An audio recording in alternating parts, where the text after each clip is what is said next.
श्री शिवाय नमस्तुभ्यम।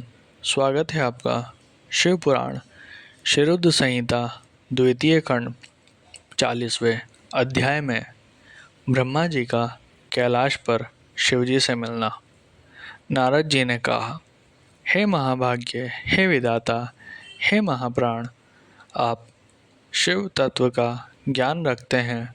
आपने मुझ पर बड़ी कृपा की जो इस अमृतमय कथा का श्रवण मुझे कराया। मैं आपका बहुत बहुत धन्यवाद करता हूँ। हे प्रभु, अब मुझे बताइए कि जब वीरभद्र ने दक्ष के यज्ञ का विनाश कर दिया और उनका वध करके कैलाश पर्वत पर चले गए, तब क्या हुआ? ब्रह्मा जी बोले, हे मुनि श्रेष्ठ नारद, जब भगवान शिव द्वारा भेजी गई उनकी विशाल सेना ने यज्ञ में उपस्थित सभी देवताओं और ऋषियों को पराजित कर दिया और उन्हें पीट पीट कर वहाँ से भाग जाने को मजबूर कर दिया, तो वे सभी वहाँ से भागकर मेरे पास आ गए। उन्होंने मुझे प्रणाम करके मेरी स्तुति की तथा वहाँ का सारा वृतांत मुझे सुनाया। तब अपने पुत्र दक्ष की मुझे बहुत चिंता होने लगी और मेरा दिल पुत्र शोक के कारण व्यथित हो गया।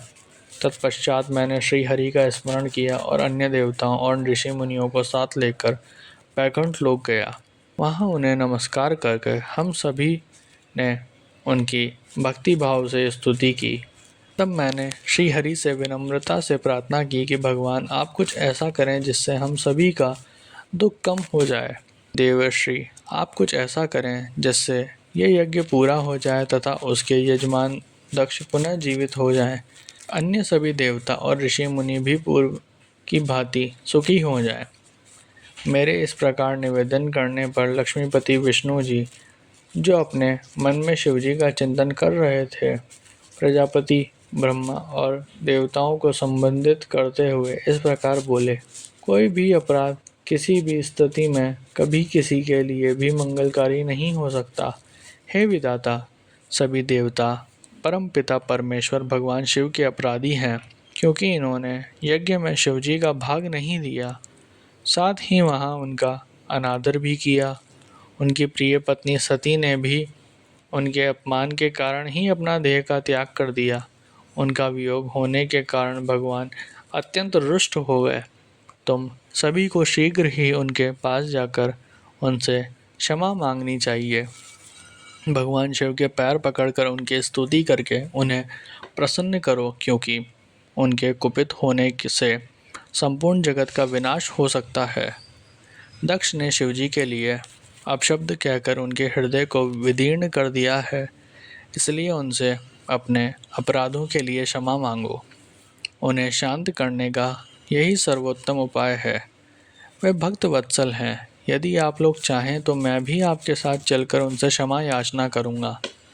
ऐसा कहकर श्री हरि, मैं और अन्य देवता एवं ऋषि मुनि आदि कैलाश पर्वत की ओर चल दिए। वह पर्वत बहुत ही ऊंचा और विशाल है।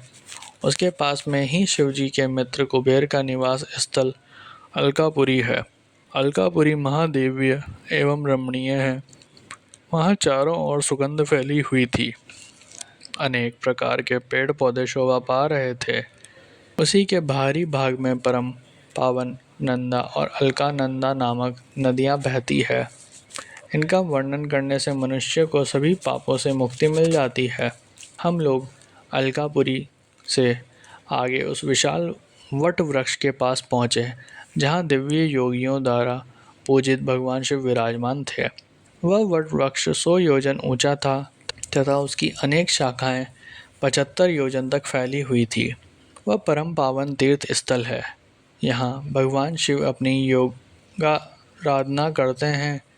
उस वट वृक्ष के नीचे महादेव जी के चारों ओर उनके गण थे और यज्ञों के स्वामी कुबेर भी थे।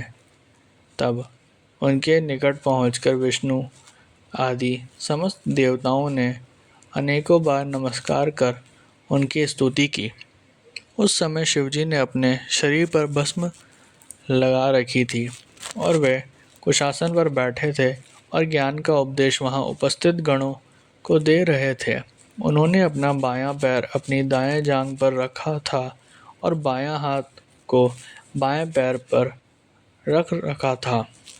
उनके दाएं हाथ में रुद्राक्ष की माला थी। भगवान शिव के साक्षात रूप का दर्शन कर विष्णु जी और सभी देवताओं ने दोनों हाथ जोड़कर और अपने मस्तक को झुकाकर दया सागर परमेश्वर शिव से क्षमा याचना की और कहा कि हे प्रभु, आपकी कृपा के बिना हम नष्ट भ्रष्ट हो गए हैं। अतः प्रभु, आप हम सबकी रक्षा करें। भगवान, हम आपकी शरण में आए हैं, हम पर अपनी कृपा दृष्टि बनाए रखें। इस प्रकार सभी देवता व ऋषि मुनि भगवान शिव का क्रोध कम करने के लिए उनकी प्रसन्नता के लिए प्रार्थना करने लगे।